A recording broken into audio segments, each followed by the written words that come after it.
पूरा जो एक भव्यता है, श्री राम का जो स्वरूप है अपने पिता के घर में, अयोध्या में एक बालक राजकुमार के रूप में वो सुशोभित है, उस रूप में उनकी एक दर्शना कराई गई। कम समय था क्योंकि अरुण योगीराज जी की प्रतिमा जब चयनित की गई उसके बीच और सारे काम पूरा होने के बीच में मात्र 15-16 दिन का समय था। उसमें से भगवान विष्णु के स्वरूप, राम के स्वरूप को लेकर के जिस तरह के आभूषण की परिकल्पना की गई है, भगवान के एक एक आभूषण की डिटेलिंग की गई और उसको माणिक्य से, पन्ना से, हीरे से, मोतियों से और स्वर्ण से निर्मित किया गया। मुझे बहुत प्रसन्नता है कि भगवान धारण कर करके उसे पूरा देश पसंद कर रहा है। इसके लिए मैं श्री राम जन्मभूमि तीर्थ क्षेत्र ट्रस्ट का बहुत धन्यवाद, आभार व्यक्त करता हूँ कि श्री राम लला की सेवा के लिए मुझे एक मौका दिया गया और इसके लिए विशेष रूप से ट्रस्ट के सचिव, महासचिव श्री चंपत राय जी का धन्यवाद करता हूँ।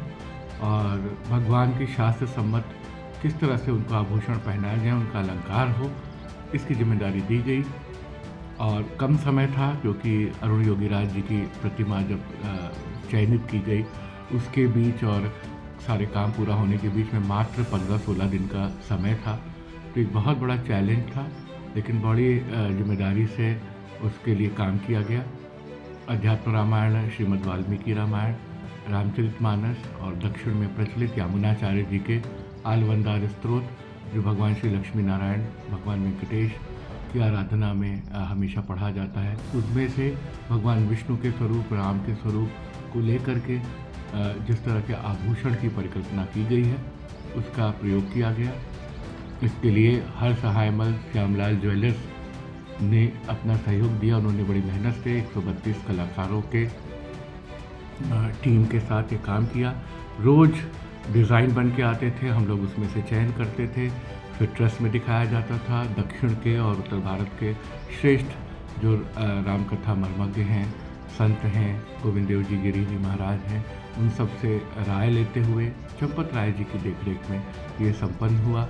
और फिर किस तरह से भगवान का मुकुट किरीट होगा, किस तरह से उनके गले में कौस्तुभ मणि धारण कराई जाएगी, किस तरह से भगवान के मुकुट में सूर्यदेव विराजेंगे क्योंकि वो सूर्यवंशी हैं। फिर आगे किस तरह से पदिक पहनाया जाएगा, गले और नाभि के बीच में जो एक बड़ा हार पहनाया जाता है, मुद्रिकाएं कैसी होंगी, मोती की लड़ियाँ कैसे लगेंगी, उनके कांची कमरधनी कैसे पहनाई जाएगी, पैर में पैजनियाँ होगी, स्वर्ण का धनुष होगा, तीर होगा। और क्योंकि बालक रूप में सुशोभित हैं भगवान राम, तो उनके खेलने के खिलौने होंगे। तो हाथी, घोड़ा, ऊँट, लट्टू, झुनझुना और खिलौना गाड़ी ये बनवाई गई। भगवान का छत्र निर्मित कराया गया, भगवान के एक एक आभूषण की डिटेलिंग की गई और उसको माणिक्य से, पन्ना से, हीरे से, मोतियों से और स्वर्ण से निर्मित किया गया। वैजयंती माल बनाया गया। वैजयंती माल जो विजय का माल है, बड़ा स्वर्ण का था। उसमें 5 प्रकार के फूल लगाए गए जो भगवान राम को प्रिय हैं। उसमें चंपा, कमल, कुंद, पारिजात और तुलसी दल था। तो इस तरह से इन आभूषणों की परिकल्पना की गई और मुझे बहुत प्रसन्नता है कि भगवान धारण कर करके उसे पूरा देश पसंद कर रहा है। हालांकि मैं ये भी कहूँगा कि श्री राम की महिमा है, उनकी भव्यता है। उनको एक साधारण फूल की माला भी पहना दी जाए तो वो उतने ही दिव्य लगेंगे जितना कि वो आभूषणों के साथ लग रहे हैं। कैसा शोभायमान उनके भुजाओं में अंगद या भुजबंद पहनाया गया है। उसमें भी माणिक और पन्ने और हीरे लगे हुए हैं। चरणों में पैजनियाँ पहनाई गई है और छड़ा पहनाया गया है। बहुत मशहूर पद है तुलसीदास का, ठुमक चलत रामचंद्र बाजत पैजनियाँ। तो पैजनी की कल्पना की गई और जो कांची पहनाई गई, जो कमरधन पहनाई गई, उसमें क्षुद्र घंटिकाएँ लगाई गई। घंटी जो मंगल ध्वनि सुशोभित करती हैं, तो ऐसी 5 घंटियाँ हीरे की बना के लगाई गई। पूरा जो एक भव्यता है, श्री राम का जो स्वरूप है अपने पिता के घर में, अयोध्या में एक बालक राजकुमार के रूप में वो सुशोभित है, उस रूप में उनकी एक दर्शना कराई गई। और मुझे लगता है कि इतना सब पहनाने के बाद भी भगवान की भव्यता, उनके अपने दिव्य स्वरूप, उनके तेजोमय रूप, उनके मर्यादा पुरुषोत्तम स्वभाव के कारण है।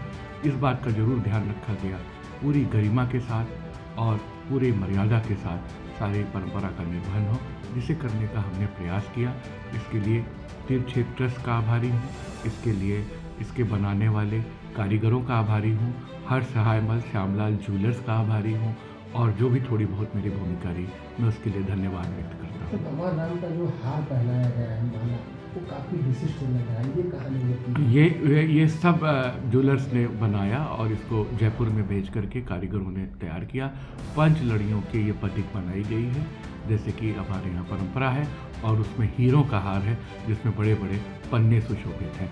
पन्ने का भी एक खास महत्व है कि पन्ना बुद्ध का प्रतीक होता है।